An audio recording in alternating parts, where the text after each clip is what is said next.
Welcome. You are at the CCC where there are no outside issues. My name's Anthony. I'm a 7th-year doctoral student in clinical psych, an addict alcoholic, another bozo on the bus, and of course, I care about you. Each week, we'll provide and create a safe space. You know what, guys? You guys know Lewis normally does this, and I just lost my place. Okay. Each week, we'll provide and create a brave space where we can engage in conversations around topics of recovery. Our intention is to hold and inspire better spaces for more people in recovery by tackling issues sometimes used to separate us. Before we do that, please like, comment, share, subscribe, and ding that bell. And now, the disclaimer. The views, thoughts, and opinions expressed on At the CCC are ours alone. We do not represent anyone but ourselves. The material and information shared here is for general information purposes only. In other words, we're just friends behind a mic here to entertain you. And so for folks at home, you're probably noticing that Lewis is not here. Lewis is on vacation, and that was the first time I looked at our script since he's left. But I am very excited for today's episode.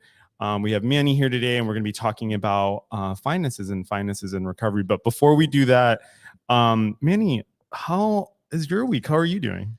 You know, I'm doing just fine. I had the opportunity to introduce my new boyfriend to my family over the weekend. Boyfriend? I know. Oh, it's okay. like a month. We're a month in. It's pretty good. That's really sweet. And he's already met the family. That's dope. Your family's in the area? Yeah, they live in Nevada. It's where I grew up. So. And did they like him? They loved him. Oh. They liked him more than they liked me. That's probably that's doubtful. I doubt I'm sure they like you a great lot, I guess. So as is kind of well, you know, actually, before I do that, my week's been great. Oh, yeah. You know what's funny? You didn't have to ask me that. That's like, you don't have to, steer the bus. But typically we have this like ongoing. You're the driver here. I'm just here to like talk finances, but we can talk about your day. Yeah, I know. Well, what's funny is that like sometimes we joke about like Lewis and Bonnie Violet won't ask me how my day is going. And so I have to ask myself how the week's going. Yeah, it's that's really good that you're showing up for yourself.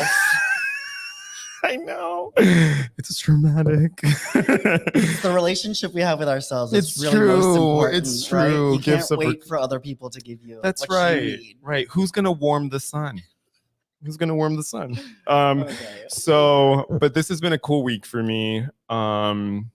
Yeah, just a lot of nice things. So I'm really excited about today's conversation. I'm so glad you said that you agreed to come on today. Yeah.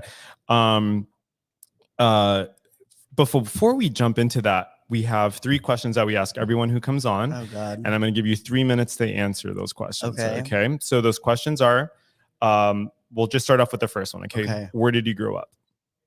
I already answered that. When did you answer that? Oh, Nevada. Ding, ding, ding. Sorry. Go ahead. I was half listening. Go ahead. Well, aren't you a therapist? Like, you're supposed to listen. I am, but I'm not on the clock. Okay. She's clocked out. Go ahead. So you're from Nevada. I grew up in Northern California in a very affluent, white, upper middle class neighborhood, and we were not affluent. Yeah. White. Yeah. I thought you were gonna say you're a Caucasian lady. No, well, some days. Depends on the wig. But no. Yeah, like, so I felt different already. Okay. And then, like, this is layers. We're not even there yet. But, yeah. But yeah, so I felt different already just living in that environment. That's right. Yeah. And then the other question about, oh my God, I lost it. Okay. What made you get sober? Ooh, to get back at an ex-husband. Nuh-uh. Yeah, I'm that petty bitch. Wait a minute. Go on.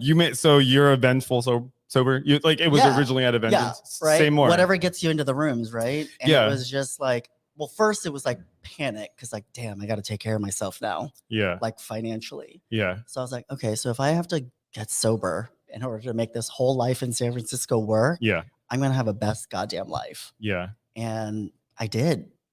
It happened. So it's happening. So when you guys broke up, you thought to yourself, like, the first thing I need to fix is my drinking? It was definitely like part of the reason why we broke up. Okay. Or why, yeah, we were both kind of maybe in our own struggle. Sure. Right. And so we never got to a place in the relationship where we could like work on anything of like substance. And so we were literally just living in the chaos and the drama and the dysfunction on a daily basis. And it wasn't until he was like, I think we need a divorce, that I was like, okay, this is a moment. And it was that coupled with like a really bad experience at the eBay Christmas party. Oh. I'll tell you more about that later. Yeah, wow. But it was just okay. All right. And so then my last question is, how do you connect with your higher power? ooh, put me on the spot. Oh my gosh. I think when I need to connect with okay, yeah. All right. I actually learned this in early recovery when I was studying for the certified financial planner exam. Another newcomer, I called him. I was like, I'm about to go in and take this exam. He's like, okay, do you want to do the third step prayer? I'm like sitting in my car in the parking lot somewhere in like South San Francisco. And I was like, okay, yeah, I'm going to pass now because I've done the third step prayer. But like, I love it because it's like, how can this activity that I'm participating in right now serve someone else? Right. Right. Because it's so easy for me to just be like so self-centered. Yeah, I love that. I mean, maybe this is a conversation we can like talk offline, but one of the things my sponsor told me really early on, and it's how I live my life, is like how, like in living my life, how can I constantly be of service? So even if it's something like working out, it's like, how can I work out to be of service? Oh, to be healthy so that I can show up for other people. Totally. Yeah. If you're like in the best mind space, then you're less of an asshole, Anthony. That's right. My experience. Oh, are you coming for me? I'm like, is Lewis like in your ear? Because I feel like Lewis is here. Thanks for answering those questions. Okay, so before we jump into the conversation, some fun facts that I came across. Maybe not fun is not the right word to use here, but some facts that I came across regarding finances. So, okay, about me. Not about you. you can send back. I was like thinking about finances, and one of the things that I remember learning years ago was that there was no other topic, for example, in the Bible that's talked more about than money, right? So I came across some statistics, and about 15% of like Jesus's teachings were about money. Then you look at places like Hinduism, and Hinduism, there's 4 goals, but in one of those goals, it's called Arth. I hope I'm saying that correctly. And it has to do with like material wealth and prosperity. And the idea behind that is that, you should have pleasure and enjoyment, and you should live a righteous and good life and do good deeds, and that money enables that, right? Among the Buddhists, for example, there's the encouragement of redistributing and using money virtuously. And then in Islam, there are 5 pillars, and one of them has to do with charity. And so there's the giving. I think that the number is like 2.5% of your income to charity or to poor people. 2.5. Yeah. And I think it is very specific. But the point is like, I bring that up because it's interesting, because money is this thing that it can be very private, right? Like it can be a very private thing. Some people don't, right? Some people don't talk about money, or when people think about money, they're just thinking about debt. They aren't. A lot of what we know about money, we know through relationships with our parents. So sometimes there's, like financial literacy was not something like we learned, like what the hell is credit? How do you influence credit, et cetera, et cetera. Absolutely. Et cetera. So it's certainly something that's like pervasive, and it is in so many different parts of our lives. So I want to start our conversation by asking you, what is it that you do? So I'm a certified financial planner. Okay. And I have started to incorporate like a life coaching component to that. So that means that as I'm helping people make decisions about their financial life, like I'm incorporating like a holistic view about that person. So I'm not just looking at like, how do we optimize a portfolio, or how do we save for a goal, like if they want to buy a house, for example. I want to take like a step back and be like, okay, like what kind of life does this person envision for themselves that includes this house, like in terms of like fulfillment? Okay. Right? Because I've met in my work like a lot of rich, miserable people, right? I can help you get to the point where you have the resources and like you feel good about how much you're making and how much you're earning and your savings and stuff. But like, do you feel good about yourself as a person? And I think that's what's been missing in financial planning up to this point. And so I've married the two. And I think when people think of financial planners, they think like, oh, I'm just going to tell them like what not to spend money on and like which mutual fund to buy. And it's so much more than that. In fact, like the most interesting thing about money and people for me is not how much they have, but their relationship to it. It's like fascinating. So let's, you've said a few interesting things that I want to go back to. Sure. So one of the things is you said it's so much more than that. What do you mean when you say it's so much more than that? Yeah, so you kind of touched on it when you were talking about like we inherit these stories that we tell ourselves about money because yes, it is not taught at school. It is not taught in a formal education setting. I just gave a presentation to a bunch of PhD dentists and they're like, yeah, in all the years of school, like your 45-minute presentation on financial wellness has been the only conversation I've had about this kind of stuff. And you also talked about it when you said like we don't talk about it in the society. It's impolite, right? So we've inherited all of these like taboo, or it's taboo to talk about money is like one of the stories our society tells ourselves about it, right? And I just lost my train of thought. It's okay. We were talking about taboo. Well, one of my follow-up Yeah. questions to that is like, how do you begin to have a conversation about money, like either with yourself or someone else? Like, how do you even start to think about your finances? Yeah, I guess, I mean, it's just like I borrow this actually from recovery. It's like you have to be honest with yourself. Like, are you ready to do it? And much of financial planning is requiring like an inventory. So you have to go through and look at like the decisions you've made in the past, and you try to do it like non-judgmentally, just like you would do like a fourth step, right? Like you just are an observer of your behavior and you're looking at trends. And what I'm looking for is, does this person have like a spending problem? You know, is this person coping with something much larger, with shopping or deprivation? So that's what I mean by it's so much more than just like what ends up in your bank account or what you see like on your brokerage account. It's so much more. So it's interesting because one of the things I'm hearing you say is that spending is a symptom.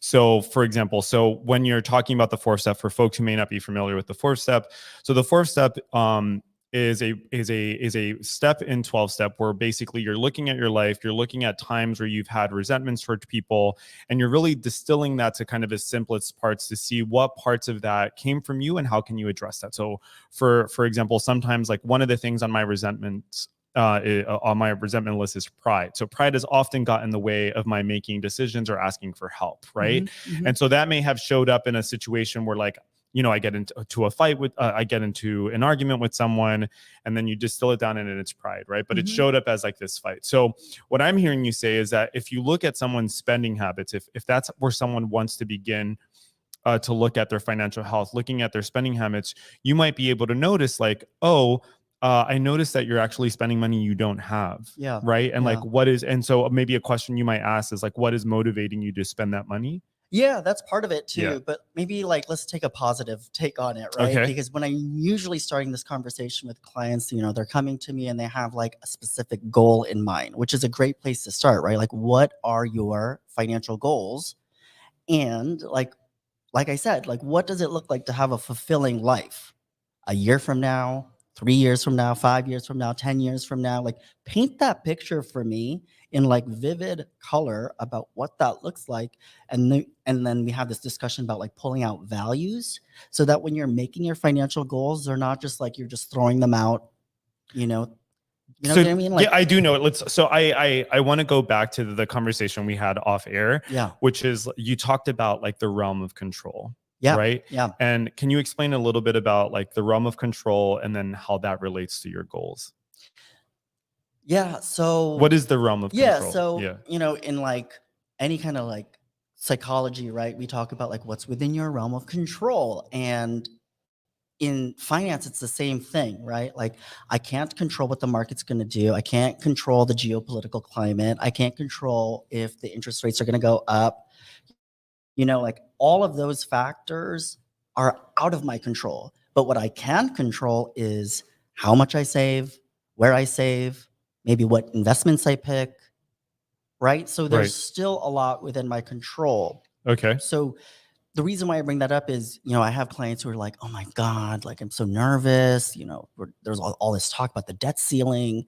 And are you concerned? And I can take a step back and be like, that's not your money story. Like, Mm-hmm. that is the broader, whatever, the nation's financial story, but that is like not your story. Mm-hmm.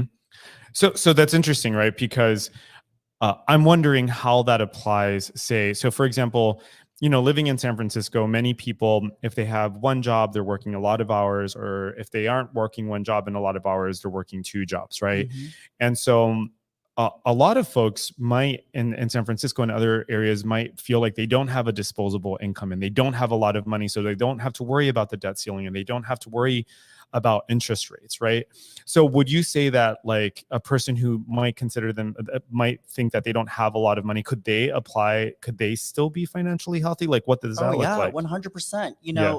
You're a very smart person and you probably come across this in your work, but like Maslow's hierarchy of needs, like, if your basic needs aren't being met, you could care less about what else is happening out in like the greater world, right? So if cash flow is an issue for you, maybe it's not talking about like investments per se, but it's just like, how do we make sure that we're even at the end of every month and that I'm not spending in a deficit and getting myself into more trouble?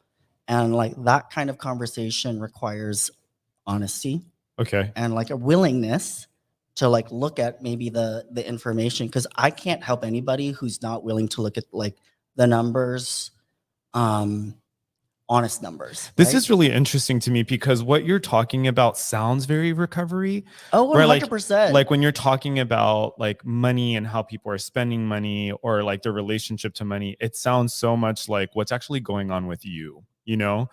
Money is a way for us to exchange energy, right? Like, the time and energy I put into my job helping people helps me go buy sourdough bread because I don't fucking know. Oh, I don't know how You to. can curse. Yeah, I yeah, don't know yeah. I don't know how to bake sourdough bread, right? Like, Right. that's not the highest and best use of my time.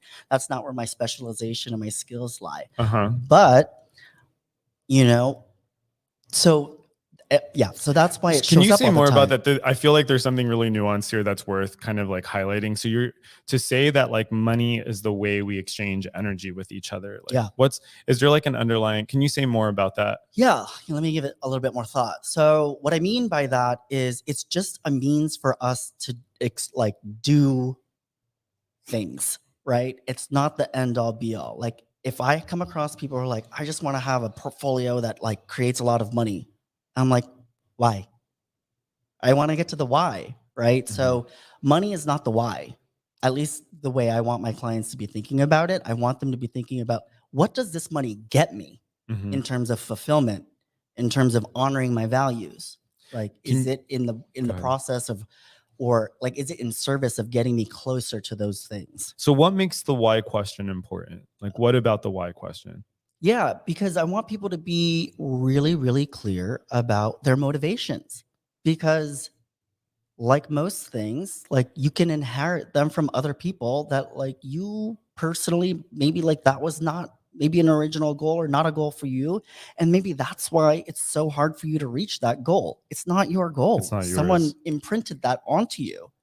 So when someone's like, oh, I really want to buy a house in San Francisco, why? Yeah. Why? Right, right. It's like, oh, like, I want to get Well, to let's that follow root. that. Can you maybe give an example? That's fascinating. So can you give an example of a time where you met with a client, obviously not disclosing too much about them, a time you met with a client where what they were asking for actually didn't align with what they actually truly valued or what they wanted for themselves? Well, okay, I can think about this example right now. And I have a client who is new to our office, and sweet person, has a 2-bedroom apartment, single person. And I asked, like, why do you have a 2-bedroom? Like, that's like $60K a year in rent. And he's like, I'm holding out for my kids to like maybe one day visit me. Right. And so this is like So I know, heavy. right? That's so heavy. Yeah. So, I mean, like, you can't talk about money and not talk about people. Right. Mm. Hmm. So, in his mind, holding out, like paying extra for this apartment that's too big for him is like his wanting to fulfill this other value of like closeness with his family, a good relationship with his children, right? And so is that still in alignment if it's like detrimental actually to his financial plan?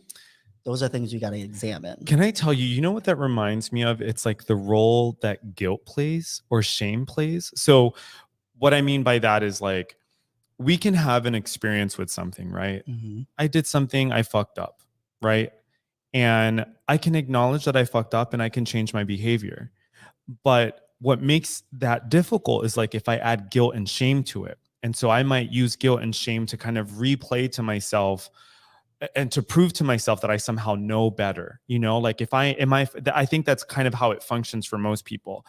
So the connection I'm making here is that to hold out a room, for Hmm. example, that isn't being used, that you look at every day, that Hmm. isn't filled, it almost feels like a form of punishment, right? It makes me like when I think of something like that, I was like, oh wow, you are essentially using your money to like almost like punish yourself for this thing that doesn't exist, right? Hmm. Because if you walk that out, right? Like actually if you got rid of the apartment and you moved into something smaller and more sustainable for yourself, you're saving money that you could potentially use for something good, or in other words, like a different way of exchanging that energy. Yeah. Yeah, And yeah. like, I'll follow that thread. Like, what if instead that, extra grand that you're paying for that room that you don't use is just like money you use to travel to go see your kids Right, and spend a weekend with them? right, Does that get you closer to your goal of fulfillment, r- closeness with your family? right, Probably does. And it's going to be a lot cheaper than holding out, like having this room for no reason. right, right. So it's just like asking yourself honestly, like, are the things that I am paying for in alignment with my values? And yeah, like we were talking about values clarification, where do you spend your money on?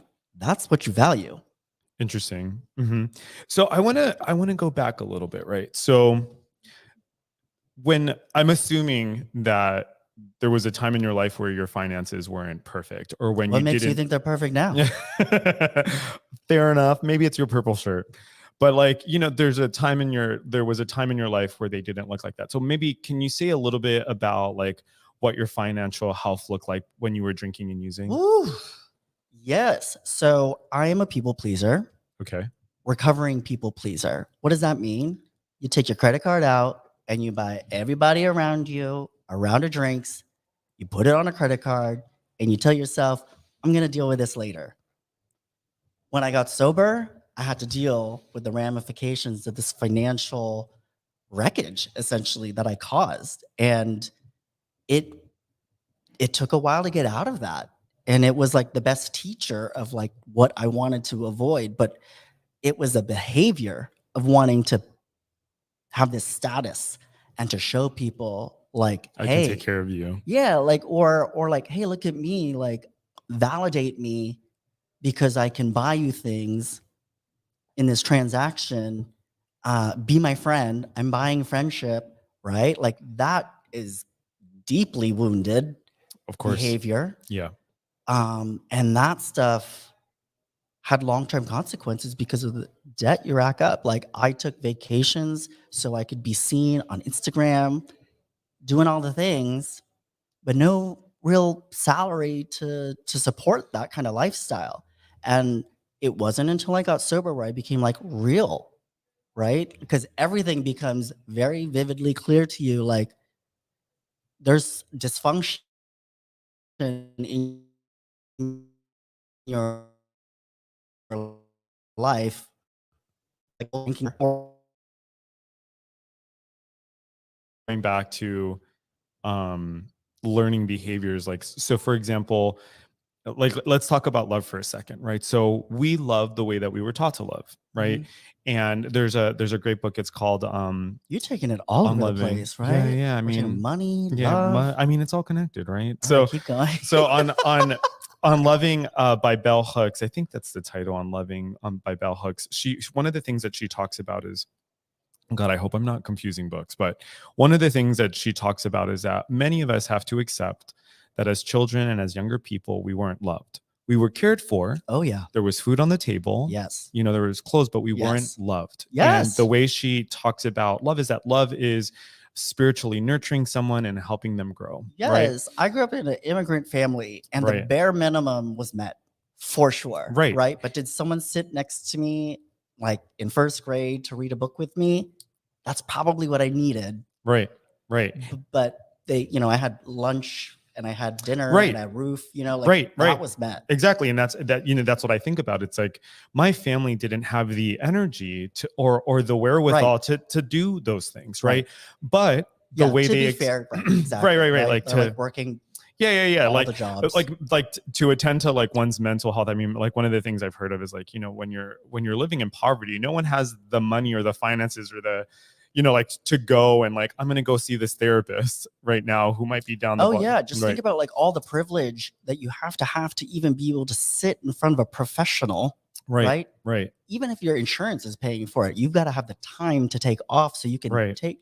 And then like that the hour. energy. Yeah. Then there's also the energy that comes with that. So I bring that up because one of the things that growing up is my dad was a provider. My family, they were providers, you know, and and that was like, that's what I learned. And so I learned that that's how you express connection. And so I did the same thing, when I was drinking and using, like I wanted you to feel taken care of, and so I was like I was like spending my rent money. I was laying down a credit card that I had no business laying down, I was like, and I didn't have, and I remember like in recovery, like one of the hardest things I had to do is be like, no, you know what, we need to split this because I can't, you know what I mean? And to not feel like I'm causing someone harm by doing that. Oh yeah. Just being real about your finances. I mean, honestly, just being an adult is like unlearning all the bullshit craziness you grew up with, right? And part of that is knowing that inherently you have worth regardless of whether or not you have money. Like I make it a point in my office that when we talk about net worth, that I say financial net worth, like not your worth as a person. Those are separate. And that took me time to like delineate that, like what I have in my bank account does not determine if I'm a good person. Yeah, let's talk more about that. Right. Yeah, so absolutely. let's talk more about that. So that's quite a statement to say that like I have value. Well, I think about the person who was buying all the drinks for the people who could not afford to actually be buying all the drinks. That person did not have the self-worth, self-love enough to be like, wait, I love myself too much to put myself through this financial trauma later or this financial dysfunction. So I'm going to not put my credit card down. Like that person did not exist in that situation or that scenario. But a healthier person, a person who's like really secure about like, I don't give a fuck if these people say shit about me not buying them a drink or buying them a drink, right? Like then that person is less likely to like get themselves into trouble financially because they're already living in a world where like the outside does not determine how they validate themselves. Right. Yeah. So how does a person do that? Like how does a person begin to cultivate like a sense of value, right? Because what I'm hearing is there's very little of it has to do with like the actual kind of like cash money. It has to do with like how someone like their relationship with themselves first. So like how does a person, like in your experience, how does a person begin to do that thing, right? To like heal like the like how does a person begin to like, okay, you know what, I like listened to this podcast and Manny said that maybe I have a shitty relationship with myself, like how so how does a person begin to, well, what like suggestion would you have for someone? There's a sister program. Same. What makes you bring up the sister program?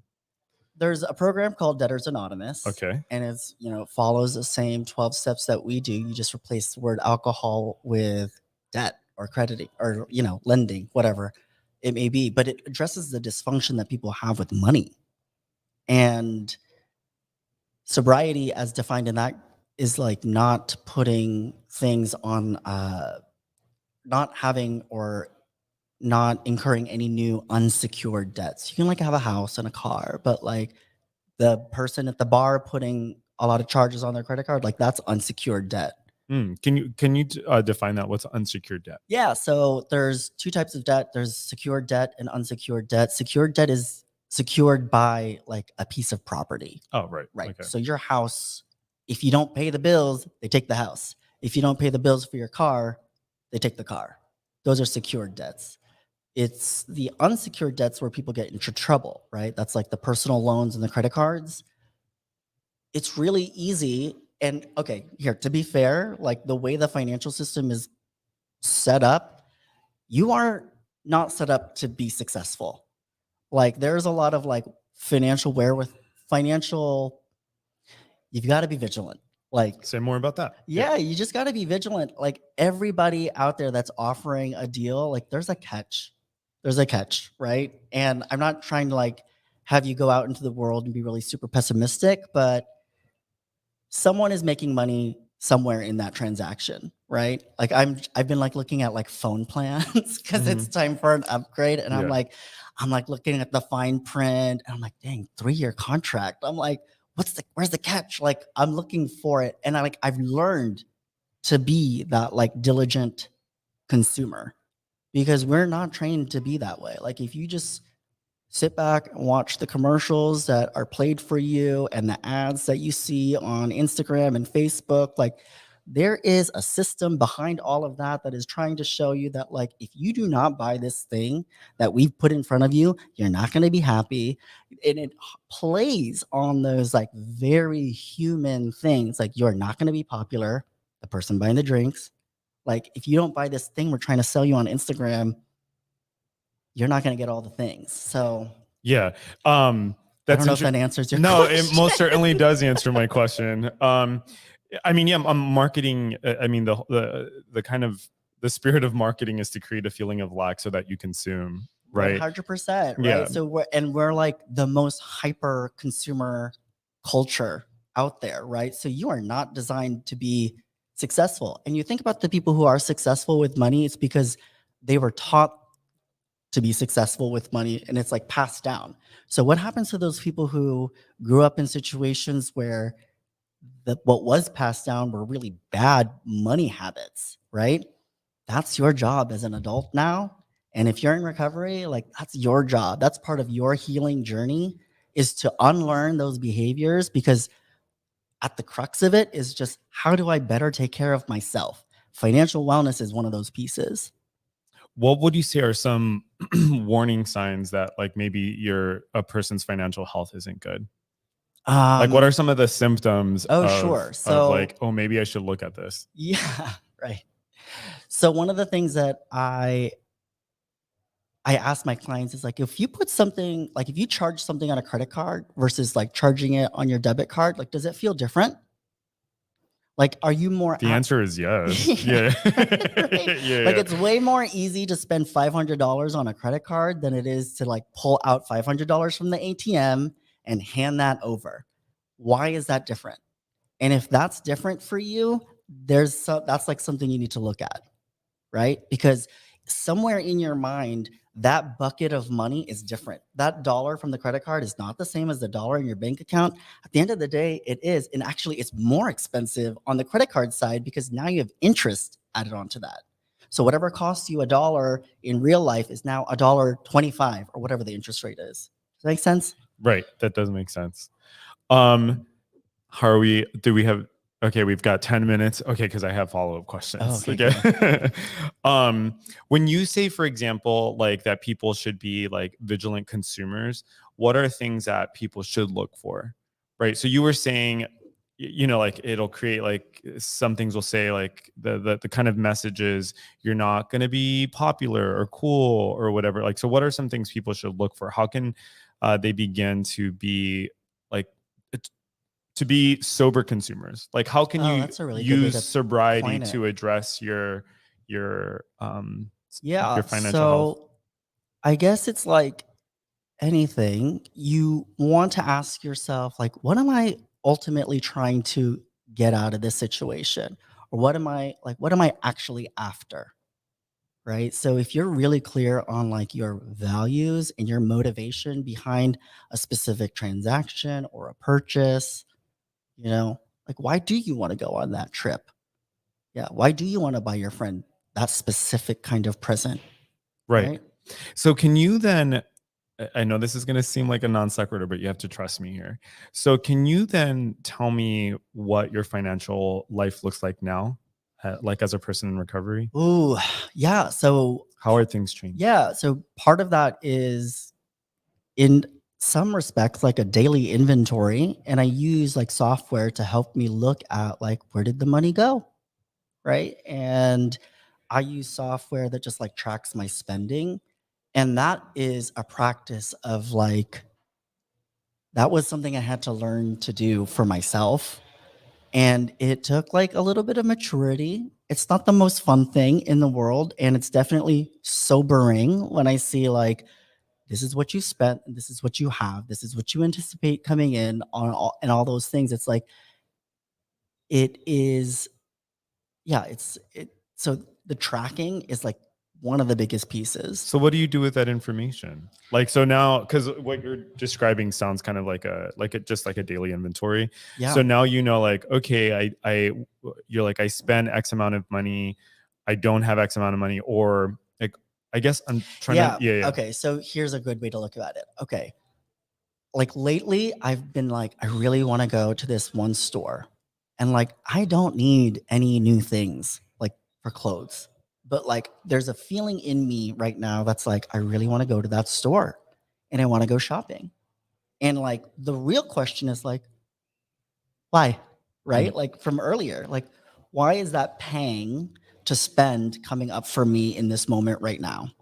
And I can point to like 10 other things right now that are giving me stress or like stressful. And in the past, spending has been a coping mechanism Same, yeah. for anxiety and stress, Mhm. right? And so it's coming up for me. And there's a part of me that knows better. There's a part of me that's like, you don't need any more stuff. Like you literally just brought a whole IKEA bag of stuff to like Goodwill. Like you do not need more stuff. But the other part, this part of me is like, but you'll feel so much better after you go buy something. That's interesting because it's the same thing like with food. It's the same thing with like drinking. Yeah, it's like 100%. this will make you feel better. Then the other side of that is, when do you know that you're making um a good purchase? Like, when, like, how do you know when, like, okay, that was a good idea?